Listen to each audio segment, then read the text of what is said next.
श्रीपाद राजम शरणम प्रपद्ये. अध्याय 14. दत्तदासांना अभय प्रदान. मी म्हणजे शंकर भट्ट थोडे दिवस प्रवास करून मुंतकल्लू या गावी पोहोचलो. वाटसरूंना विचारलं तेव्हा कळलं की अजून थोड्या दिवसातच कुरवपूरला पोहोचेन. श्रीपाद प्रभूंच्या सगुण स्वरूपाच्या दर्शनाची मला ओढ लागली होती. ज्या मार्गावरून मी जात होतो त्याच मार्गावरून एक व्यक्ती हातात ताडीचं पात्र घेऊन येत होता. मला त्या ताडीचा वास असह्य होत होता. तो टाळण्यासाठी मी श्रीपाद प्रभूंचं स्मरण करत वेगानं पुढे चाललो होतो. ती व्यक्ती सुद्धा आपला वेग वाढवून माझ्याजवळ येऊन पोचली.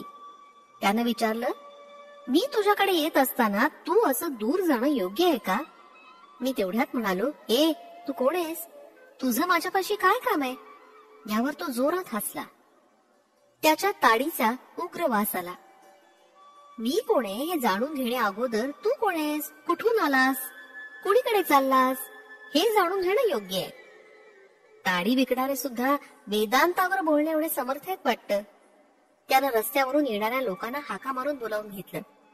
तिथे लोकांचा जमाव झाला. त्यानं तो ताडीवाला गृहस्थ म्हणाला, मित्रांनो, मी या प्रांतात ताडी विकणारा आहे. मी धर्मानं जगतो. ताडीचं झाडच मला कल्पवृक्ष आहे. मी झाडावर चढून ताडी आणेपर्यंत हा ब्राह्मण माझी वाट पाहत उभा होता. मी ब्राह्मण असून सुद्धा ताडी पिण्याची मला सवय आहे, परंतु माझ्याकडे तुला देण्यासाठी पैसे नाहीयेत. थोडी ताडी देऊन पुण्य प्राप्त कर असं तो म्हणाला. मी नाही म्हणालो, परंतु जेव्हा मी तयार झालो तेव्हा लोकांची ये जा सुरू झाली. 4 लोकांसमोर ताडी प्यायल्यानं ब्राह्मणत्वाला दोष लागेल असं वाटून तो नाही म्हणतोय. आता माझा वचनभंग होऊन मी महापापी होणार. खरं पाहता आमच्या कुलात ही खूप मोठी संधी आहे. अमूल्य अशी ताडी ब्राह्मणास पिण्यास देण्यानं विशेष पुण्य लाभेल या माझ्या आशेवर यानं पाणी फिरलं. हे पूज्य लोक हो, तुम्ही या ब्राह्मणाला धर्मोपदेश करा आणि या पापापासून माझं रक्षण करा. तिथे जमलेले सारे लोक ताडी विकणारे गौड लोकच होते. त्यांनी त्या ताडीवाल्यास दुजोरा दिला आणि त्या ताडीवाल्यानं मला ताडी बळजबरीनं पाजवली. त्यानंतर सगळे लोक निघून गेले. मी अत्यंत दुःखी झालो. उत्तम ब्राह्मण कुळात जन्मून नीच अशी ताडी प्यायलो. माझं ब्राह्मणत्व नष्ट झालं. परम पवित्र अशा श्रीपादाचं मुखकमल आता कसं पाहू? जळलं माझं कर्म, नशीब माझं. माझ्या कपाळी विधिलेखच असा होता तेव्हा वेगळं काय होणार? माझे पाय लडखडू लागले. तोंडाला असह्य वास येत होता. माझ्या नशिबाला दोष देत श्रीपादांचं नाव घेत मी चालू लागलो. मार्गात एक तपोभूमी दिसली. तिथं कोणी महात्मा राहत होते. त्या पवित्र भूमीत पाऊल टाकण्यास मला लाज वाटत होती. मी माझ्या रस्त्यानं चाललो होतो. तितक्यात माझ्या पाठीमागून आवाज आला, अरे शंकर भट्टा, थांब. तुला आश्रमात घेऊन येण्याची दत्तानंद स्वामींची आज्ञा आहे. दैवाची लीला पाहून मी चकित झालो. मला श्री दत्तानंद स्वामींच्या पुढे आणून उभं केलं. करुणाभरीत नेत्रांनी माझ्याकडे पाहून लवकर स्नान करून येण्यास त्यांनी सांगितलं. स्नानानंतर मला मधुर फळं खाण्यास दिली. श्री स्वामींनी मला जवळ बोलावून म्हटलं, अरे शंकर भट्टा, दत्तात्रेयांच्या 9व्या अवतारातील श्रीपाद श्रीवल्लभांची तुझ्यावर केवढी करुणादृष्टी आहे. त्यांनी तुला आपल्या अमृत हस्तानं अमृत पाजवलं. त्यांना तू गौड कुलातील ताडी विकणारा समजलास. त्यांनी दिलेल्या अमृताला भ्रमानं ताडी समजलास. किती भ्रामकता! मी पाहिलेले सर्व प्रसंग माझ्या नजरेसमोर एक एक येऊ लागले. त्यानंतर अनंत चैतन्य शक्ती महासागरातील असंख्य लाटा माझ्यावर येऊन आदळत असल्याचा अनुभव येऊ लागला. अनंत अशा त्या सत्ता शक्तीमध्ये अत्यंत हीन अत्यल्प असणारा माझा अहंकार नष्ट झाला. मी म्हणजे काय हे समजत नव्हतं आणि समजणारं नव्हतं. एका दिव्य आनंदामध्ये मी बुडून गेलो होतो. माझ्यामध्ये परिमित असणारा मी नष्ट होऊन समस्त सृष्टी स्वप्नच असल्याप्रमाणे वाटत होती. तेवढ्यात स्वामींनी माझ्यावर मंगल जल प्रोक्षण केलं. त्यांच्या दिव्य हस्तानं पवित्र भस्माचं माझ्या कपाळावर लेपन केलं. मी प्रकृतीच्या अधीन झालो. काही क्षण मी दिव्यानंदाचा अनुभव घेत होतो. प्रकृतीस्थ असणारा मी लगेच स्थूल तत्वात फसत जात असल्याचं लक्षात आलं. श्री स्वामी म्हणाले, पूर्वीच्या एका जन्मात तू गौड कुळात होतास. जास्त प्रमाणात ताडीचं सेवन करणारा होतास. तुझी ताडी पिण्याची इच्छा बाकी होती. श्रीपाद प्रभूंचा अनुग्रह नसता तर तुला ती वाईट सवय लागली असती आणि तू पतीत झाला असता. तुझ्या पत्रिकेत अनेक गंडांतरे आहेत, परंतु श्रीपाद प्रभूंच्या अमृत दृष्टीनं त्यांच्या तुझ्या न कळत परिहार होतो. श्री गुरूंच्या महिमेचं कोण वर्णन करू शकतो? वेद सुद्धा नेती नेती म्हणत मौन झाले. यावर मी म्हणालो, श्रीपाद प्रभू सारखे म्हणतात की ते नृसिंह सरस्वती रूपाने अवतार घेणार आहे. त्यांच्या लीलांमधील गर्भित अर्थ जाणून घेण्याची माझी इच्छा आहे. हे ऐकून स्वामी म्हणाले, वेद ऋषींचं तत्ववेत्तेपणाचं ते प्रमुख लक्षण आहे. अध्यात्मातील दडलेली सत्यवचन त्यांच्या सहज सोप्या शब्दांमध्ये संतांनी सांगितली आहेत. हेच आत्मसत्य. वस्तुतः कर्मकांडाला अनुसरून व्याख्या करताना आत्मसत्यालाच सत्य, यज्ञ, जल, अन्न असं वेगवेगळं संबोधन केलं आहे. अशा प्रकारानेच सरस्वती शब्दाचं सुद्धा फार वैशिष्ट्य आहे. सरस्वती नदी अंतर्वाहिनी आहे. हिचं वर्णन करताना सत्य वाक्यांचा बोध करणारी, महार्णवाची महती समजावून देऊन आपल्या चित्ताला प्रकाशित करणारी असल्याचं सांगितलं आहे. श्री गुरु म्हणजे एकच एक प्रबोध शक्ती, प्रबोधिनी प्रवाह.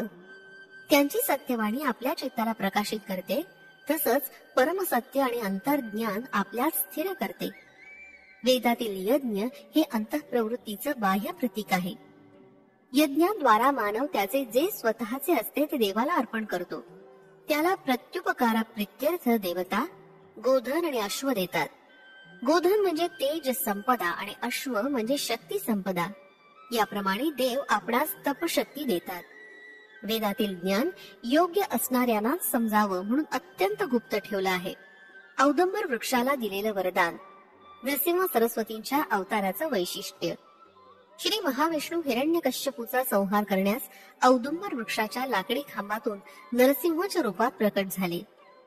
त्यांनी प्रल्हादाचं रक्षण केलं आणि हिरण्यकश्यपूच्या वधानंतर त्याला राज्यावर बसवलं. काही कालानंतर दुभंगलेल्या त्या खांबाला पालवी फुटू लागली आणि पुढे त्याचंच औदुंबर वृक्षात रूपांतर झालं. प्रल्हाद विस्मित होऊन त्या औदुंबराच्या वृक्षाची पूजा करू लागला. प्रल्हादाला एकदा औदुंबराच्या झाडाखाली ध्यानस्थ अवस्थेत बसलेल्या दत्तात्रेयांनी दर्शन दिलं आणि ज्ञानबोध दिला. प्रल्हादास द्वैत सिद्धांताविषयी आसक्ती असल्याचं जाणून घेऊन श्री दत्तप्रभूंनी कलियुगात यतिवेश धारण करून दीनजनांचा उद्धार करशील असा आशीर्वाद दिला होता. परमपवित्र अशा औदुंबर वृक्षानं मनुष्याकृती धारण करून श्री दत्तांच्या चरण कमलावर पडून मला सुद्धा वर द्या अशी प्रार्थना केली. तेव्हा दत्तात्रेय म्हणाले, प्रत्येक औदुंबर वृक्षाच्या मुळाशी मी सूक्ष्म रूपात राहीन. तुझ्यामधून नरसिंह देव प्रकट झाल्यामुळे कलियुगात मी नृसिंह सरस्वती नाव धारण करून अवतार धारण करीन असं माझं वचन आहे.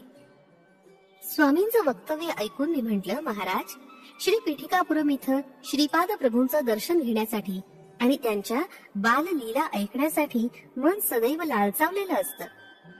श्रीपादांच्या अद्भुत लीला.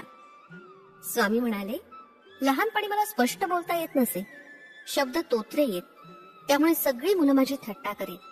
मला एक अनामिक आजार झाला. 5 वर्षापासून तो वाढू लागला. 1 वर्ष लोटल्यावर 10 वर्ष उलटल्यासारखं झालं. मी 10 वर्षाचा झालो तेव्हा 50 वर्षाची लक्षणं दिसू लागली. त्यावेळी बापनार्युलू पीठिकापुरम इथं यज्ञ करीत होते. माझ्या वडिलांनी यज्ञासाठी मला नेलं होतं. त्यावेळी त्यांचं वय 6 वर्षापेक्षा जास्त नव्हतं. यज्ञासाठी लागणारं तूप जमा करून ठेवलं होतं. ते एका वयस्क ब्राह्मणाच्या स्वाधीन केलं जात होतं. तुपातील 1/3 भाग तो ब्राह्मण घरी लपवून ठेवून उरलेला 2/3 भाग यज्ञासाठी आणीत असे.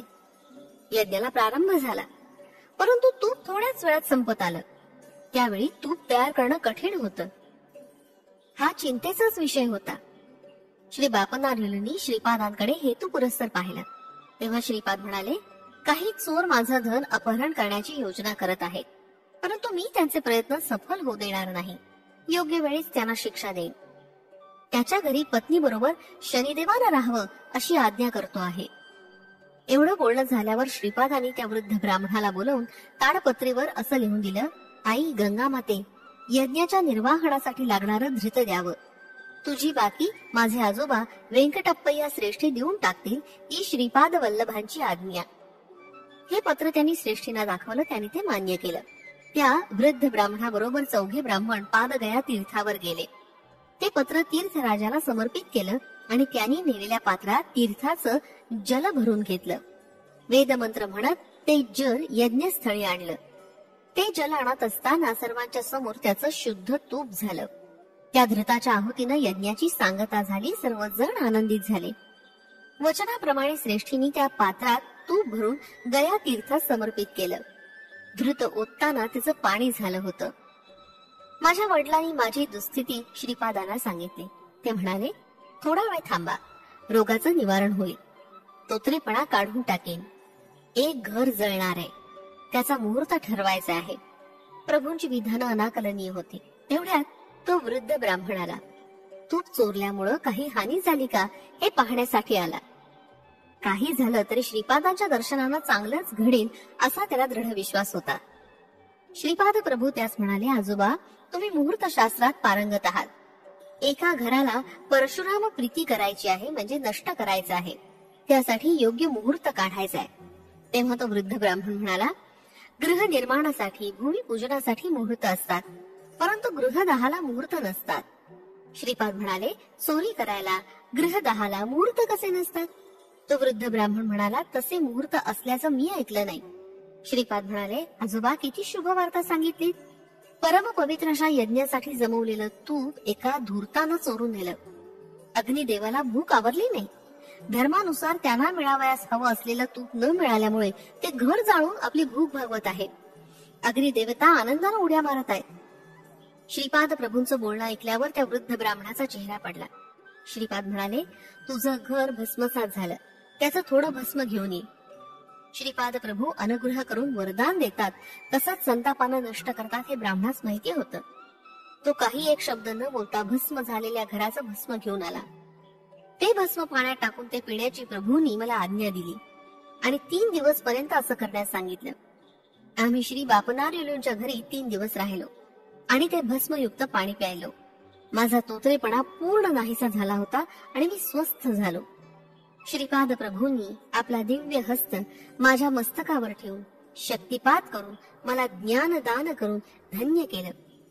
त्यानंतर ते म्हणाले, आजपासून तू दत्तानंद या नावानं प्रसिद्ध होशील. गृहस्थाश्रम स्वीकारून लोकांना तरशील, धर्मबोध करशील. तू आणि हा वृद्ध ब्राह्मण मिळून गेल्या जन्मी व्यापार करत होतात. व्यापारात वैषम्य आल्यानं एकमेकांचा नाश करण्याच्या प्रयत्नात दोघं होतात. एके दिवशी या वृद्ध ब्राह्मणाला घरी बोलावून तू प्रेमानं खीर खाऊ घातलीस. त्या खीरीत विष कालवलेलं त्या ब्राह्मणास माहिती नसल्यानं त्याने ती खीर पूर्ण खाल्ली आणि काही वेळानं तो मरण पावला. तुला माहिती नसताना या वृद्ध ब्राह्मणानं तुझं घर काही लोकांकरवी जाळलं आणि ते जळून भस्म झालं. तुझी पत्नी त्या आगीत जळून मेली. घरी आल्यावर सर्वनाश झालेला पाहून त्या धक्क्यानं हृदय बंद पडून तू मरण पावलास. पूर्वजन्मात विषप्रयोग केल्यानं या जन्मी अशा विचित्र व्याधीस बळी पडलास. तुझं घर पूर्वजन्मी यानं जाळलं असल्यानं त्याचं घर या जन्मी जळून खाक झालं. या लीलेनं मी तुम्हा दोघांना तुमच्या कर्मबंधनातून मुक्त केलं. श्रीपाद प्रभूंचा अनुग्रह प्राप्त करून मी माझ्या घरी परतलो. त्यांच्या कृपेनं वेदशास्त्र संपन्न पंडित झालो. त्या वृद्ध ब्राह्मणास नरसिंह वर्मांनी नवीन घर बांधून दिलं. श्रीपादांच्या कृपा प्रसादानं दोघांचा कर्मबंधनाचा विच्छेद होऊन दोघांचं भलं झालं. श्रीपाद प्रभूंच्या लीला अत्यंत दिव्य आणि अगाध आहेत. दत्तानंद पुढे म्हणाले, अरे शंकर भट्टा, सर्व देवता तेजातून निर्माण झाल्या आहेत. अदिती माता हीच सर्व देवांची माता आहे. देवताच मानवाच्या प्रवृत्तीला, विकासाला कारक आहेत. देवता मानवाला तेज देतात. मानवाच्या आत्म्यावर दिव्य चैतन्य संपदेचा वर्षाव करतात. त्या सत्य पोषक असतात. तेच सत्य लोकांचे निर्माते आहेत. मानवाच्या संपूर्ण मोक्षाला, अव्याज आनंदाला कारणीभूत होतात. ब्राह्मण भूलोकीच्या देवता. सर्व देवता मंत्र स्वरूप आहेत. हे विश्व देवाधीन आहे.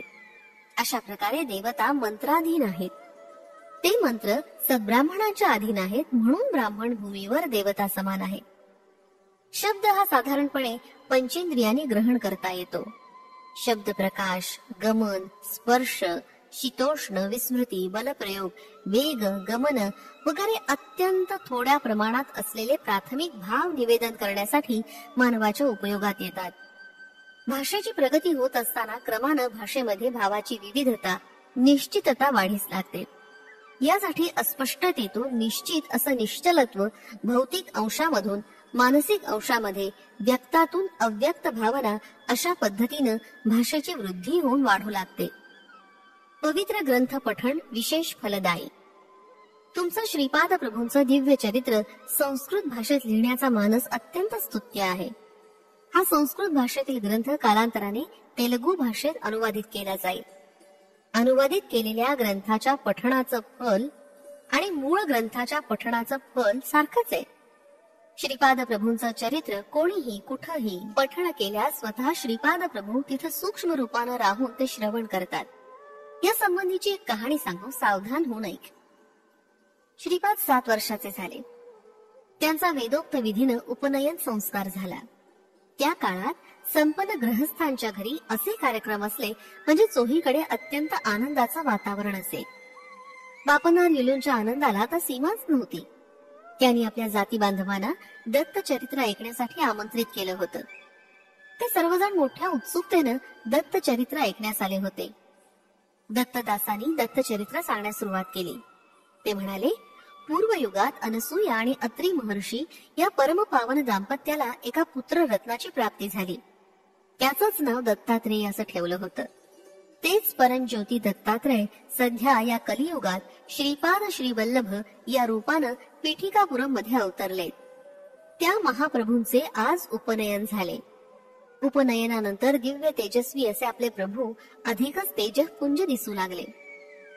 अशा दीनजन उद्धारक असणाऱ्या प्रभूंचं नित्य मांगल्य होऊ दे, हीच कथा ते सारखी सांगत होते आणि श्रोते तन्मय होऊन ऐकत होते. असे 53 वेळा कथन झाले. दत्तदासांवर श्रीपाद प्रभूंची अमृतदृष्टी पडली. उपनयनानंतर श्रीपाद तिथे असलेल्या ब्राह्मणाला म्हणाले की लगेचच ते मालदासरीच्या घरी जाणार आहे. जाण्याचं कारण विचारलं तेव्हा श्रीपाद म्हणाले, विशुद्ध अंतःकरण असलेला दत्तदास माझं चरित्र सांगत आहे. त्यानं एकदा सांगितलेला कथाभाग 1 अध्याय असं समजल्यास 53 अध्याय पूर्ण झाले आहेत. माझ्या चरित्रातील 53 अध्याय श्रद्धेनं पूर्ण करणाऱ्याला देण्यासाठी असलेलं सद्य फलित लगेच त्याला द्यायचं आहे. श्रीपाद प्रभूंच्या भक्त वात्सल्याला जाती कुलाचा भेद नाही. श्रीपाद प्रभूंना दत्तदासांकडे जाण्यासाठी ब्राह्मणांनी अनुमती दिली नाही. तेव्हा श्रीपाद क्रोधावेशानं म्हणाले, तुम्ही कोणालाही पंचम म्हणून नीच जातीच्या लोकांना क्रूरतेनं दाबून टाकीत आहात. परंतु त्यांच्यावर माझा कृपा कटाक्ष जास्त असल्यानं येणाऱ्या शताब्दीमध्ये ते उन्नत स्थितीत राहतील आणि तुमचं ब्राह्मणत्व, तुमचे अधिकार, त्यांची सेवकवृत्ती धारण करून धर्मभ्रष्ट कर्मभ्रष्ट होतील. माझं वचन म्हणजे काळ्या दगडावरील रेघ आहे. त्यातील एकाही अक्षरात बदल होणार नाही. तुम्हा ब्राह्मणांमधील जे धर्मबद्ध होऊन दत्तभक्ती करीत आपलं जीवन व्यतीत करतील त्यांची मी डोळ्यात तेल घालून रक्षा करीन. श्रीपादांच्या क्रोधावेशाला आई वडिलांनी शांत करण्याचा प्रयत्न केला. थोड्या वेळानं ते शांत झाले. त्यांनी मौन धारण केलं. नेमकं त्याच वेळी दत्तदासांच्या घरी श्रीपाद वल्लभांनी त्यांच्या दिव्य मंगल स्वरूपात दर्शन दिलं. त्यांनी प्रेमभरानं समर्पण केलेली मधुर फळ स्वीकारली. त्यांनी दिलेलं दूध प्रेमानं घेतलं. त्यांनी आपल्या दिव्य हस्तानी सर्वांना मिठाईचा प्रसाद दिला आणि दत्तदासांच्या घरी असणाऱ्या प्रत्येकाला त्यांनी आशीर्वाद दिला. बाबा शंकर भट्टा, पाहिलंच का श्रीपाद प्रभूंचं प्रेम? ते भावनेनं संतुष्ट होतात. त्यांना कुल गोत्राशी, भौतिकातील परिस्थितीशी संबंध नसतो. दत्तप्रसाद अंत्य कुलातील व्यक्तीनं जरी आपणास दिला तरी त्याचा भक्तिभावानं स्वीकार करावा. त्याच्याकडे दुर्लक्ष केलं अथवा प्रसाद अस्वीकार केल्यास आपण कष्ट नष्टानं बळी पडतो. श्रीपादांची भक्तांना सांगितलेली 12 अभय वचन. माझ्या चरित्राचं पारायण होत असलेल्या प्रत्येक स्थळी मी सूक्ष्म रूपात असतो. 2. मनोवाक काय कर्मणा मला समर्पित असलेल्या साधकांचा मी डोळ्यात तेल घालून सांभाळ करतो. 3. श्री पीठिकापुरम मध्ये मी प्रतिदिन मध्यान्ह काळी भिक्षा स्वीकारतो. माझं येणं दैव रहस्य आहे. 4. माझं सतत ध्यान करणाऱ्यांचं कर्म ते कितीही जन्मजन्मांतरीचं असलं तरी मी ते भस्म करून टाकतो. 5. अन्न हेच परब्रह्म. अन्नमो रामचंद्राय. अन्नासाठी तळमळणाऱ्यांना अन्न दिल्यास मी त्या दात्यास नक्कीच प्रसन्न होतो. 6. मी श्रीपाद श्रीवल्लभ आहे. माझ्या भक्तांच्या घरी महालक्ष्मी तिच्या संपूर्ण कलेनं प्रकाशित असते. 7. तुमचं अंतःकरण शुद्ध असलं तर माझा कटाक्ष सदैव तुमच्यावर असतो. 8. तुम्ही ज्या देवता स्वरूपाची आराधना कराल, ज्या सद्गुरूंची उपासना कराल, ती मलाच प्राप्त होईल. 9. तुम्ही केलेली प्रार्थना मलाच पोचते. माझा अनुग्रह, आशीर्वाद तुम्ही आराधिलेल्या देवतेच्या स्वरूपाद्वारे, तुमच्या सद्गुरूंद्वारे तुम्हाला प्राप्त होतो. 10. श्रीपाद श्रीवल्लभ म्हणजे केवळ नामरूपच नाही, सकल देवता स्वरूप, समस्त शक्तीचे अंश मिळून माझं विराट स्वरूप अनुष्ठानाद्वारेच तुम्हाला समजू शकेल. 10. श्रीपाद श्रीवल्लभ म्हणजे केवळ नामरूपच नाही, सकल देवता स्वरूप, समस्त शक्तीचे अंश मिळून माझं विराट स्वरूप अनुष्ठानाद्वारेच तुम्हाला समजू शकेल. 11. श्रीपाद श्रीवल्लभ हा माझा संपूर्ण योग अवतार आहे. जे महायोगी महासिद्ध पुरुष माझं नित्य ध्यान करतात ते माझेच अंश आहेत. 12. तुम्ही माझी आराधना केली तर मी तुम्हाला धर्म मार्गाचा, कर्म मार्गाचा बोध करतो. तुम्ही पतित होऊ नये म्हणून सदैव मी तुमचं रक्षण करतो. श्रीपाद श्रीवल्लभांचा जय जयकार असो. फलश्रुती, आपदा निवारण, उत्साह वृद्धी.